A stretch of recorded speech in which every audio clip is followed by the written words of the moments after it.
The experience of the Nigerian Christians today can be summed up as that of a church under Islamist extermination. It is frightening to live there. Apart from the violent campaigns and attacks against Christian villages, there are now attempts by the Islamic Council of Nigeria and various Islamic groups to impose Sharia law on the Christian populations. Already, 12 states in the north of Nigeria are under this sectarian religious law, and attempts to extend the same to the south of Nigeria, which they have started. This month, governors in the north decided appropriately to close all schools and education institutions during the months of Ramadan, leaving millions of students without learning opportunity for 5 weeks. We live in fear because at any point it can be our turn to be killed, but to remain silent is to die twice. Chairman Smith, members of the committee, thank you for helping raise awareness of the need to redesignate Nigeria as a country of particular concern. The world is watching, but more importantly, the religious persecution and those who are the victims of that in Nigeria are watching. They're waiting to see if America will stand with them and for them. The Lord said, tell the people who are in authority in Nigeria, especially the Nigerian government, to hustle out their hands in the case of MAZI and the KANU, and let the young man go, because they are bringing what's called something they cannot be able to control. Because the voice of the prophet may look as if a voice crying in the wilderness, as if the voice is useless or nothing, but the voice of God cannot be ignored. A few weeks ago, I began to tell you what is going to happen. Secret open, and so many things happen that will bring what's called vindicated MAZI and the KANU. It didn't take up to 3 days. We saw it with our eyes. Thank God, major prophet was not in a book launch. Hey, ogi ikuku kwere anyafu iko kuku ewo ikuku kwere anyafu iko kuku Igbo bluze monzo ekene muru konye chiri ya zelo wana iburu ebiafra wana nwebangore maka very soon the big news will drop. As in the very soon na the big news ga drop. Obere like this kege video na emia finally MAZI NNAMDI KANU and SIMONE-KPA will be vindicated at last. Nigeria government amari fena biokute hana nkipazwa. Imana hachina everything is what they get away with. Una afugonu nkenada lately how Christians unite, je report to all united power, ndeji power of the world concerning the massacre and ogbugbu ebu Christians na Nigeria. Wana achoro mi kwukopu na this video. Settle down ke watch ya this video. Unu mana major prophet Kuriana, he's seen vindicated coming very soon. That Nigerian government should hands up their hand from the case of MAZI NNAMDI KANU and SIMONE-KPA mana ha di agent anife. Imana onwoku video na ekwukara all the time. They will learn the hard way. All the kanka di get fit in Nigerian government.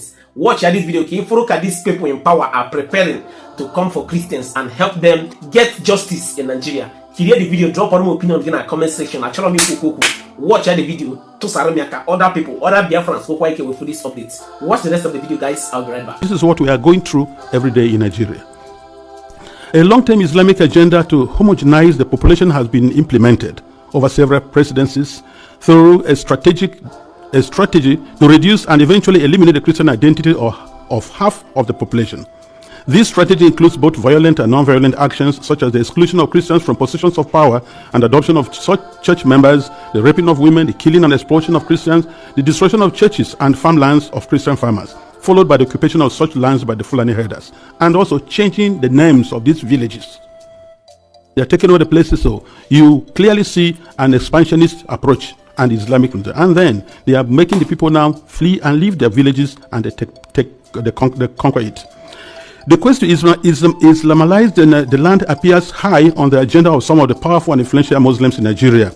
There is a campaign to take land to spread Islam, and there is the hemorrhaging of Christian farmers from the central region of Nigeria and Benue State, and Makurdi Diocese in particular, as they are forced to abandon fertile lands that used to feed the nation, which classify Benue as the food basket of the nation. Militant Fulani herdsmen are terrorists destroying society. They steal and vandalize, they kill and boast about it. They kidnap and rape, and they enjoy total impunity from the elected authorities. None of them have been arrested and brought to justice. This is supported by the corrupt system in which we operate and the abject poverty among us, which allow the criminals to easily attract more recruits and prey on more victims. Why is this happening? Is it really a religious war? Like in the past, many jihadists are motivated less by religion than by spoils of war and use their religion to impose themselves. In my diocese, the spoils consist mainly of fertile, well-tended land organized around my parishes or so. The jihadists come and adopt and kill the priests, leaving thousands without support and basic human services. And of course, when they disperse the people, the inhabitants, or the citizens or the people of the lands, they take over. And any attempt to go back and take care of your farms, surely you get killed. The Makurdi Diocese in Benue State has been the epicenter of the invasion by these herders who are more like hired guns of cattle oligarchies, who manipulate religion to rally the herders to eliminate the Christian population and cleanse the land in the name of Islam. This objective is behind the relentless attacks against Benue's villages. When we call for help to the police and the army, they do not come. At the end of 2024, several villages were warned by the attackers of the upcoming violence, and the leaders called the police for defense ahead of time, but they did not come, and the Christian massacres, almost customary, took place, killing hundreds in Plateau and Benue, with the worst massacre claiming 47 people. The militant also burned down the 8 Catholic churches of St. Mary's Parish in the Diocese of Boko, which in Benue State, as well as the parish house, clinics, schools, and other houses.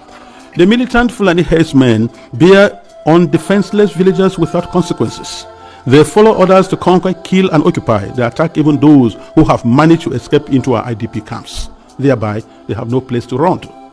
And it is unfortunate that the police system in Nigeria, orders have to come from above. And such, the ones there's a call, and they say they have never responded. And by the time they arrive, these people have left, and the people are now living in the pool of their blood. What I have recounted above is happening not only in Benue State. I believe our experience in Benue is symptomatic of what is happening elsewhere in large parts of Nigeria. The experience of the Nigerian Christians today can be summed up as that of a church under Islamist extermination. It is frightening to live there. Apart from the violent campaigns and attacks against Christian villages, there are now attempts by the Islamic Council of Nigeria and various Islamic groups to impose Sharia law on the Christian populations. Already, 12 states in the north of Nigeria are under this sectarian religious law, and attempts to extend the same to the south of Nigeria, which they have started. This month, governors in the north decided appropriately to close all schools and education institutions during the months of Ramadan, leaving millions of students without learning opportunity for 5 weeks. We live in fear because at any point it can be our turn to be killed, but to remain silent is to die twice. So, I have chosen to speak. I speak on behalf of the millions who are in the camps. In Benue State, in Makurdi Diocese alone, in my diocese, I have about 9 camps. 9. On the 5th of March, which was Ash Wednesday, we visited one of the camps, and many of my priests and religious went to the other camps, distributed them to begin the Ash Wednesday with our faithful who are there, because we are the voice of the voiceless. We have to talk for the defenseless. We have to talk about the weak and those who cannot talk about themselves.